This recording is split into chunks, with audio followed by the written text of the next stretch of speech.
Romans chapter 1. We've been talking about, for a while now, going through chapter 1. We talked a little bit about, or a lot about the gospel of Christ and the righteousness of God revealed from faith to faith.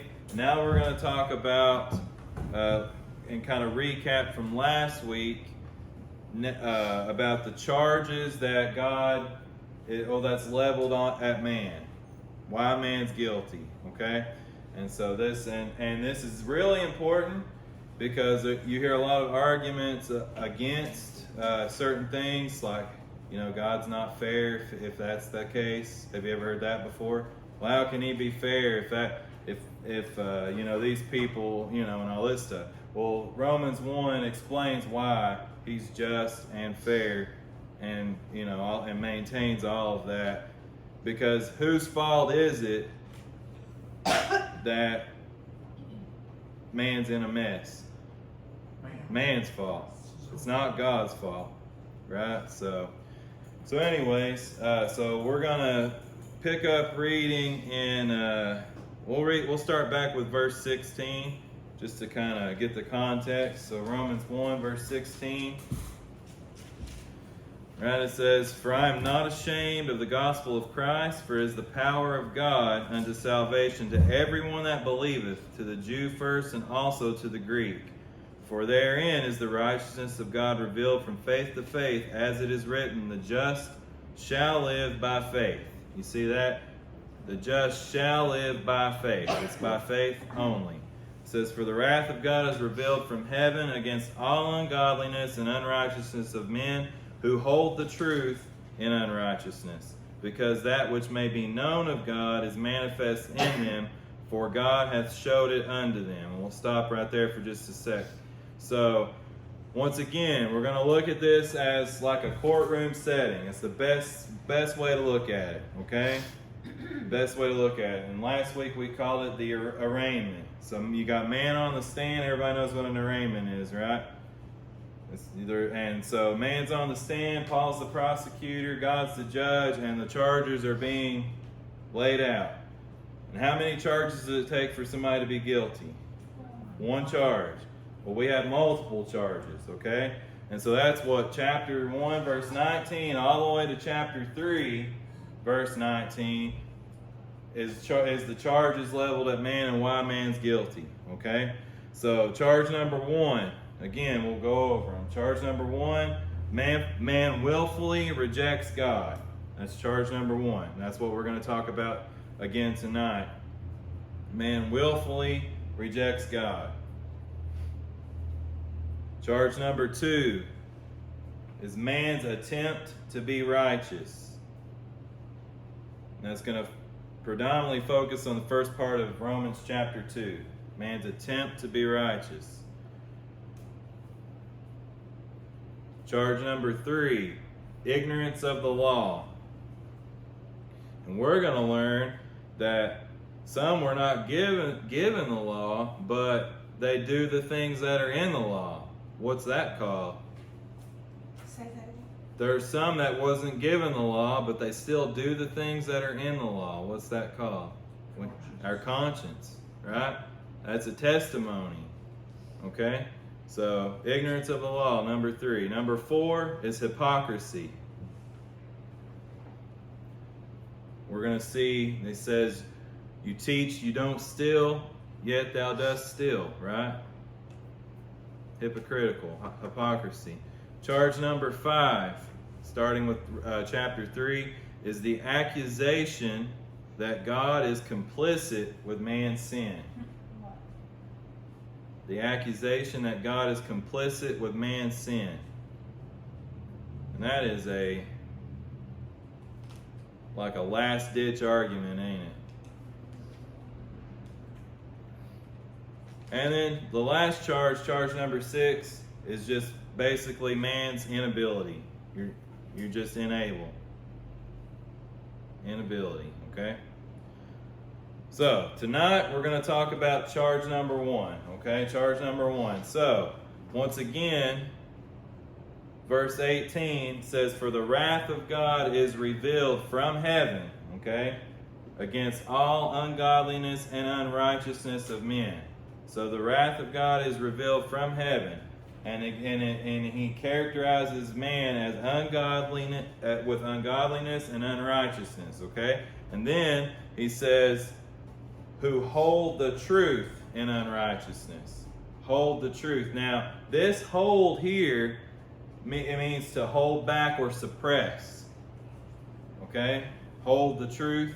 It's not hold it like you're clutching it, but it's hold it like you hold it back, like a holding cell. Put somebody in it, keep them from coming out, right? So they hold the truth in unrighteousness. Okay, so they suppress the truth because of their unrighteousness, and the reason being is because man has in them, put in them by God, an inner testimony that says that there is a God, okay? A higher power, supreme, whatever you want to say. But in all man is a inner testimony that says there is, God is. And what we just talked about that, it's the same thing that people that wasn't given the law, they still do the things that are in the law. What's that called? Your conscience, okay? Your conscience. So verse 19, look, it says, because that which may be known of God is manifest in them. See that? Which may be known of God is manifest in them. Now that's not saying that all the truth of God's glorious plan it is manifest there, but God, the fact that God is manifest there. And if you look, I mean, how much of the population would you say is involved in some kind of religion worldwide? 85. It's way more than there is that don't believe, right? So where does that come from? Yes, our inner. We have the inner. Now, obviously, most of that is they're confused, right? And all of that, but that is there.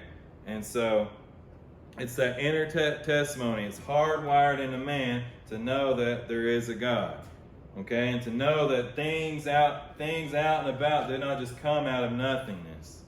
Okay? And that's the next part. Verse 20. For the invisible things of him from the creation of the world are clearly seen, being understood by the things that are made, even his eternal power and Godhead, so that they are without excuse. So you have the inner testimony, the conscience, and now you also have this outer testimony, which is creation itself, right?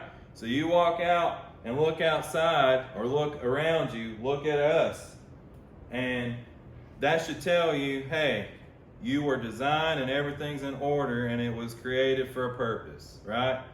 The problem is what? Man's wisdom, right? Vain in their imagination. They want it to be their way, right?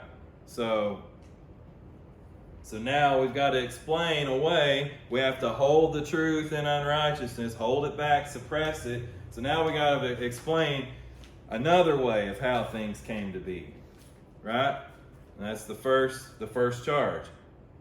It's evident in you and outside, and yet you willfully rejected God. Did you say that's guilty charge? Right? If you were on the jury, would you say guilty? Mm-hmm. Yeah. So it's so anyways, notice that it says, for the invisible things of him from the creation of the world are clearly seen, being understood by the things that are made. Made, right? You see that? The things that are made. Not the things that just poofed out of nothingness. Okay? Now, has anybody ever heard of Richard Dawkins? He's a very, very well-known atheist. Has written a lot of books. This talks about the God delusion and things like that. But he made a statement, and I thought this statement was very interesting. It's about biology. So the statement is, he says that biology is the study of complicated things that give the appearance of having been designed for a purpose. They have the appearance of it, but they wasn't. So, and I heard something, a teacher say, a watch, like the watch you've got on. You know, what's the watch's purpose? To tell time. So I've got it on my wrist. Is it just got the appearance, or does it actually have a purpose? You know, but that's what he said. He said, well, it's the study of complicated things, but they just have the appearance of having been designed for a purpose, but that it wasn't really designed. It all came about from a chemical reaction, and you add some energy, and boom, you've got all that we have today. Now, I just think about the things that I learned okay, so I'm in the medical profession, right? And I had to take extensive courses on human anatomy and physiology and microbiology. And just those things just absolutely amaze me at how everything works together. There is no possible way it could be by accident. You have one little blip that goes wrong in your heart rhythm and you're done. It's perfectly everything, the node, the SA node, all the way to the Purkinje fibers and the bundle of His and all of that. They all have to work together, and it's electrical current, and it all has to be at the exact right firing time for your heart to beat the way that it beats. I mean, just that. And I mean, that's not even, like your muscles. You have all these anions and all of this that go in and out, and they have to flow a certain way, or your muscles fibers can't even contract. You got calcium going in, potassium coming out, sodium going in, and it all has to be perfectly aligned and work perfectly, or you can't even move your arm. But you mean to tell me that was all by accident? I mean, that's just a couple of little things. I mean, it's amazing. So, obviously things were designed. There is an order and a design to everything, is there not? And you cannot have order out of nothing, right? You can't have order out of chaos, right? So, and I found a very interesting section. Look at Psalms chapter 19. Psalm chapter 19.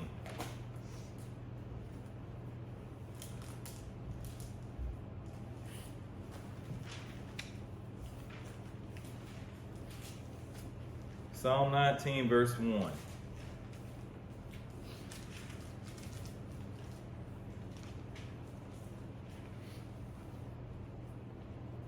Psalm 19, verse 1. The heavens declare the glory of God. You see that? They declare the glory of God. And the firmament showeth his handiwork. It shows it. You just look up, and there's God's handiwork, right? Verse 2. Day unto day, notice this, uttereth speech. Day unto day uttereth speech, and night unto night showeth knowledge. You see that? There's a speech, there's a language in creation. All the studies, and I'm not knocking science. I think science can be good. It can be bad too, definitely. But, man knows, probably more now, definitely about certain things than they did back then. But there's also things back then that they fully understood, right? You can read through the book of Job, and there's a lot of things in Job about creation.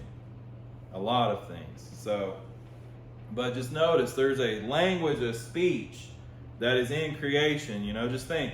I'm thinking like, mathematics and things like that. God made all that, right? He made all of that. There's an order, there's a design to everything. So notice, he says, so day unto day uttereth speech, and night unto night showeth knowledge. God's knowledge, God's wisdom. There is no speech nor language where their voice is not heard. So, I mean, all of creation shows this. So there's two testimonies. Man is completely guilty because of willfully rejecting, and there's two different testimonies that show that God is. There should be no doubt about it, right? So now, let's go back to Romans.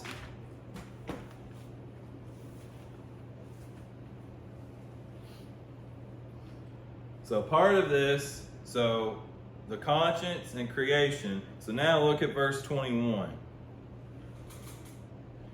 says, because that when they knew God, they glorified him not as God, neither were thankful, but became vain in their imaginations, and their foolish heart was darkened. Professing themselves to be wise, they became fools, and changed the glory of the uncorruptible God into an image made like to corruptible man, and to birds and four-footed beasts and creeping things.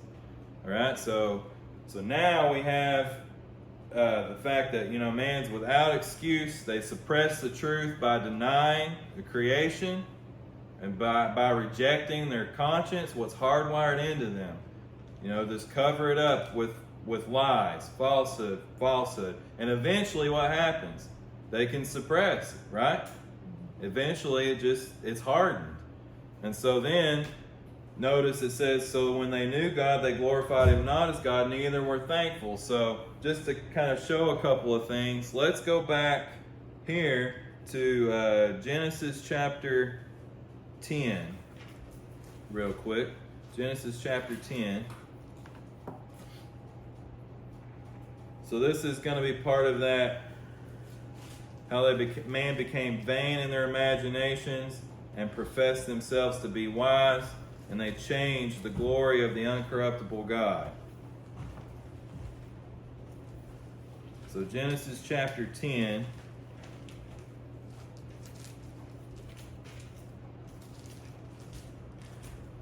So what happens in Genesis chapter 9? Just kind of briefly. Does anybody know? In Genesis 9, we have the flood is, however you say it, has receded, right? And Noah's come out and he's built an altar to God, right? And God blesses Noah. And then what does God tell Noah and his sons to do? What is the commandment they're to do? Wow. Be fruitful, multiply, replenish the earth, right? So be fruitful, multiply, replenish the earth. That is the commandment. And then, he makes a covenant, puts the bow in the clouds as a sign. And so now, over to chapter 10, look at verse 6. Genesis 10, verse 6. It says, and the sons of Ham, Cush and Mizraim, and I don't know how you say that, Foot? Okay. And Canaan, and the sons of Cush, Seba and Havilah and Sabta and Rama, and I can't say that one either. Sabtacha, and the sons of Rama, Sheba and Dedan. And notice this, verse 8, that's where I was getting to. And Cush begat Nimrod. He began to be a mighty one in the earth. Now who is Nimrod a son of? And Cush is the son of who? Ham. It didn't take very long, did it? You got Ham, Cush, Nimrod is his grandson, right? So Noah's great-grandson. So notice Nimrod began to be a mighty one in the earth. He was a mighty hunter before the Lord, wherefore it is said, even as Nimrod, the mighty hunter before the Lord. And the beginning of his kingdom was Babel, and Erech, and Akkad, and Calneh in the land of Shinar. Now you see, there's a problem with Nimrod. What is that? He was mighty, right? But it was mighty in the bad sense. It was all about man. This is where we're going to see professing themselves to be wise, vain imaginations. And what was the beginning of his kingdom, the very first place mentioned? Babel, right? Okay, so now let's flip over to Genesis 11.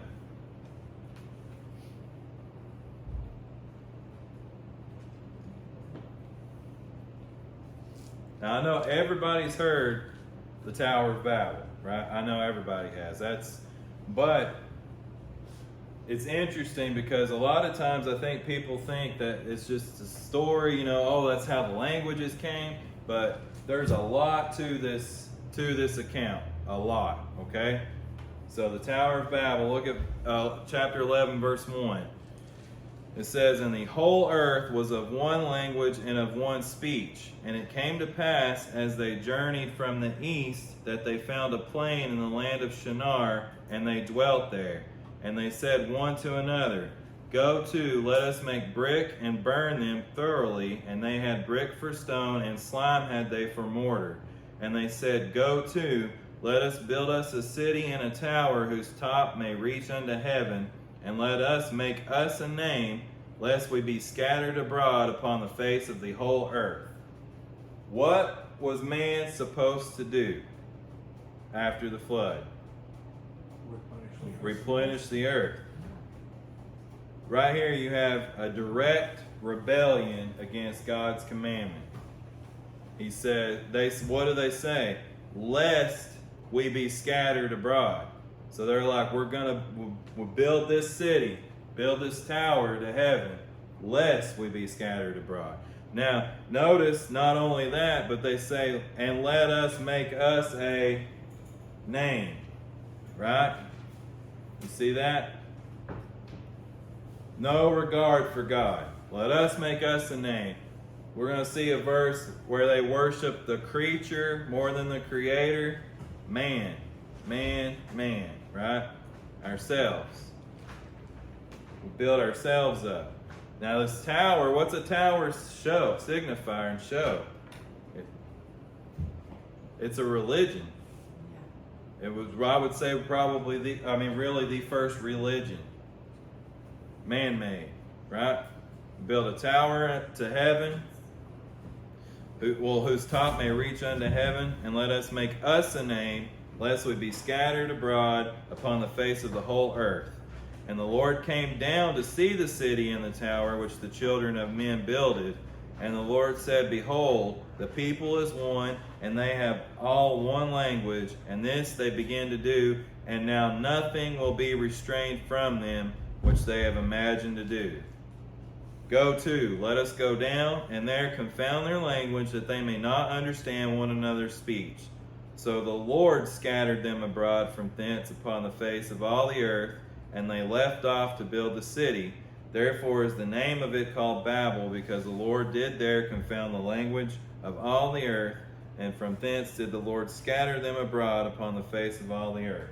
So you see, lest we be scattered, so what's God do? Fine, I'll scatter you. Right? I'll change your language, and I'll scatter you. You'll be scattered one way or the other. Right? So, but you notice, how long did it take? Ham, Cush, Nimrod, right? Spearheading the rebellion directly after. So, didn't take long. And they rejected God, and it was all about man, professing themselves to be wise, right? Man's wisdom, man, and no regard for God and what He had said. Or, it was an utter willing rejection. So let's go back to Romans 1.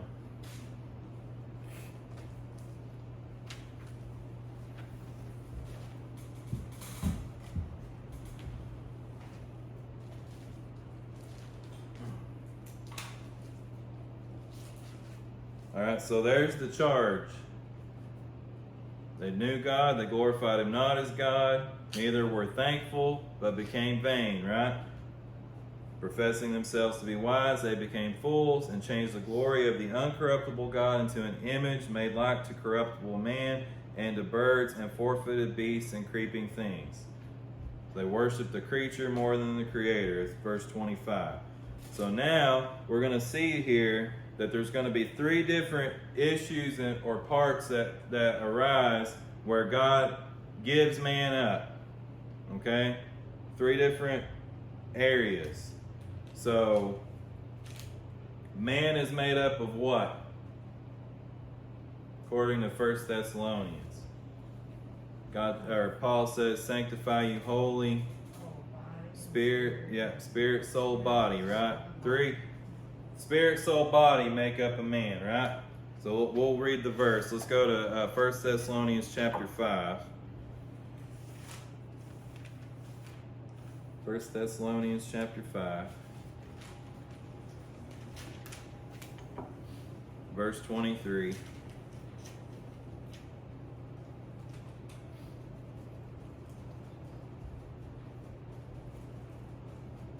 First Thessalonians 5:23, okay, and this is Paul. He says, and the very God of peace sanctify you wholly, and I pray God your whole spirit and soul and body be preserved blameless unto the coming of our Lord Jesus Christ. Okay, so just see that spirit, soul, and body.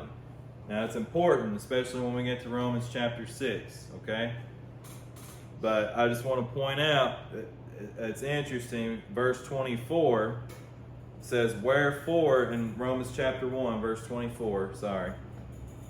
Back to Romans 1.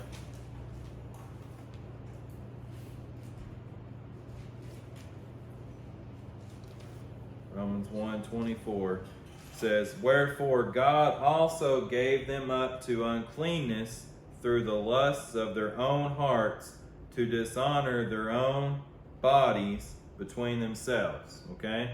Now, obviously, part of this is going to be dealing with sexual immorality and a lot of that, homosexuality and things of that nature. But notice that God gives them up, but why does He give them up? It was their doing, was it not? They reject. God said, okay, I'll give you what you want, right? It was because of their own lusts. And He says He gives them up to uncleanness through the lusts of their own hearts to dishonor their own bodies between themselves. And then verse 25, who changed the truth of God into a lie and worshiped and served the creature more than the Creator, who is blessed forever. Amen. They worshiped the creature. They worshiped, how many things have we seen that's been worshiped? And obviously man's on top, but sticks, rocks, animals, images, different things. So that's okay, but now look at verse 26. So remember, verse 24, He gives them up to dishonor their own bodies. In verse 26, for this cause God gave them up unto vile affections. And what's an affection? It's a lust, a desire, right? It comes from the emotions, right? Vile affections. For even their women did change the natural use into that which is against nature. And likewise also the men, leaving the natural use of the woman, burn in their lust one toward another, men with men, working that which is unseemly, and receiving in themselves that recompense of their error which was meet. Okay, so we see that again, sexual immorality. How many times throughout Paul's epistles talks about lasciviousness, concupiscence, uncleanness, all of that, right? It's big because it's a major part of the lust and all of that, the vile affections and all of that. Now look at verse 28. It says, and even as they did not like to retain God in their knowledge, God gave them over to a reprobate mind. So you see the bodies, the affections, and the mind. So three things, the three different issues or parts, okay? To do those things which are not convenient. And then verses 29 through 32 is going to list, is a massive list of things that man do. being filled with all unrighteousness, fornication, wickedness, covetousness, maliciousness, full of envy, murder, debate, deceit, malignity, whisperers, backbiters, haters of God, despiteful, proud, boasters, inventors of evil things, disobedient to parents, without understanding, covenant breakers, without natural affection, implacable, unmerciful, who knowing the judgment of God, that they which commit such things are worthy of death, not only do the same, but have pleasure in them that do them. Does that sound like somebody that's guilty? Yes. And that's just charge number 1. Charge number 1. The willful rejection of God, the willful submission of the truth, not submitting to the truth, but suppression of the truth, the rejecting the conscience, rejecting creation, rejecting the Creator. And then it leads to this where man becomes vain. It's man's way, man's wisdom, right? And who really was the spearhead of all that? Who said, I want to be like the Most High, right? So real quick, look at 1 John chapter 2.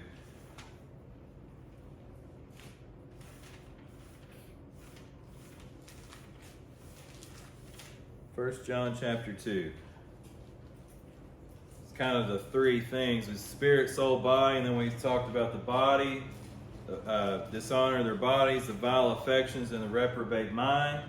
Now, 1 John chapter 2, and I know everybody's read this verse before, verse 16, but it's the 3 things. Talks about all that is in the world. Yeah. For all that is in the world, the lust of the flesh, and the lust of the eyes, and the pride of life, right?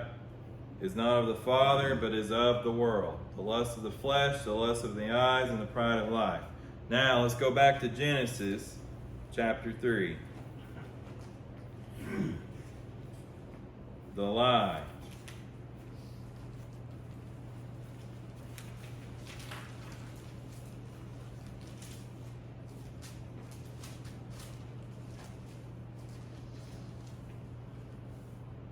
Everybody knows the story of Adam and Eve. So just look at verse 6. So we know the serpent is tempting. And what's the serpent's argument?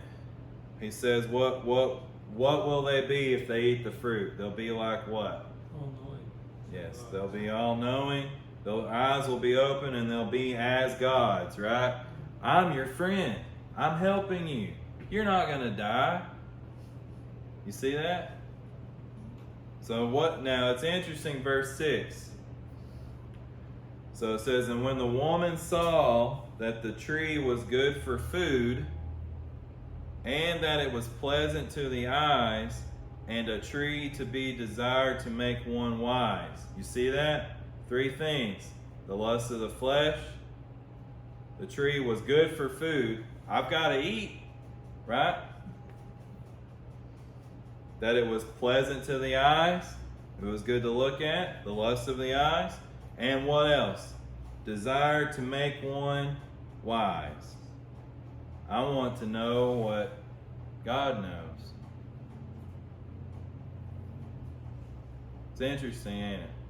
Sounds like a little child Mhm. pleading with a parent saying, but mom. Yeah. Yeah. Yeah. So I just think that's interesting. So it's the groupings of 3 things is very, very interesting throughout. All right, so now, man's guilt. Charge number 1, willful rejection of God. Now we're going to talk a little bit about charge number 2.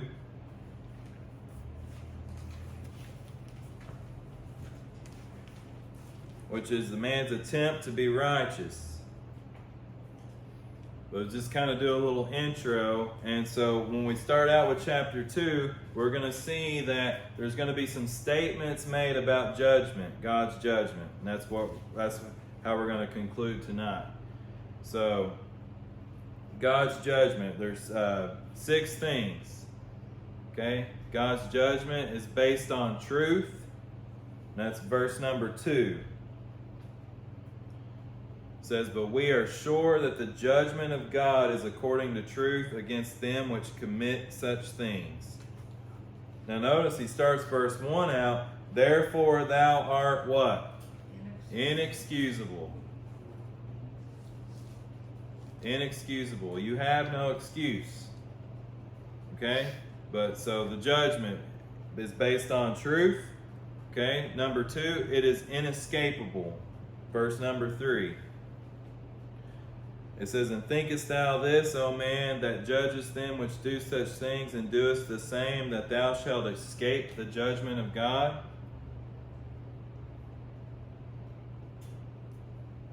Now, when I say inescapable, I do not mean that I'm obviously not talking about somebody that's in the body of Christ, right? But I'm saying judgment based upon the unrighteous man, right? The sinner. Okay? Number 3, it accumulates. That's verse number 5. It says, but after thy hardness and impenitent heart treasurest up unto thyself wrath against the day of wrath and revelation of the righteous judgment of God. You see that? Treasurest up. Just keep heaping it up. All right. Number 4, it is fair and equitable. That's verse number 6. Who will render to every man according to his deeds. God's fair, right? All right. Number 5, it is impartial. Verse 11, for there is no respect of persons with God. And then number 6, there is nothing hidden. And that's over in verse 16. It says, in the day when God shall judge the secrets of men by Jesus Christ according to my gospel. The secrets of men. You know, what does Christ say talking about adultery in the Gospels? It says, you know, even if you look, right, with lust, it's the same, is it not? So, exactly. It's the thoughts, the thinking, the secrets of men, those things, there's nothing that's going to be hidden, is there? Now, I probably say this every night, but it's amazing to me because we're charged with that, just that one charge so far. In charge 2 we're on now, and there's multiple more. But is he standing up there on the podium saying, all right, it's time for you're done, I'm blasting you into bits because you're nothing but a scumbag? No.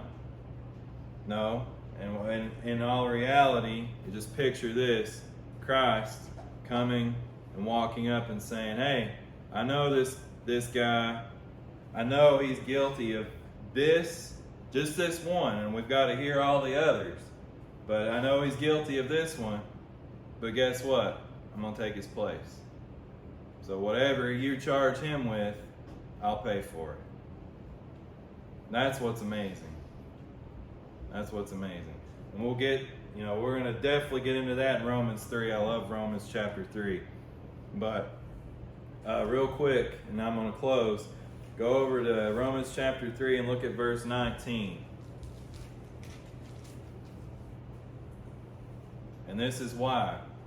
Because he said, Romans 3:19, he says, now we know that what things soever the law saith, it saith to them who are under the law, that every mouth may be stopped. Shut up. Right? You're guilty, and I paid for it.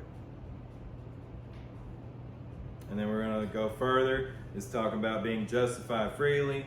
He's set forth to be a propitiation. All of those amazing things Now we're justified solely by faith, right? So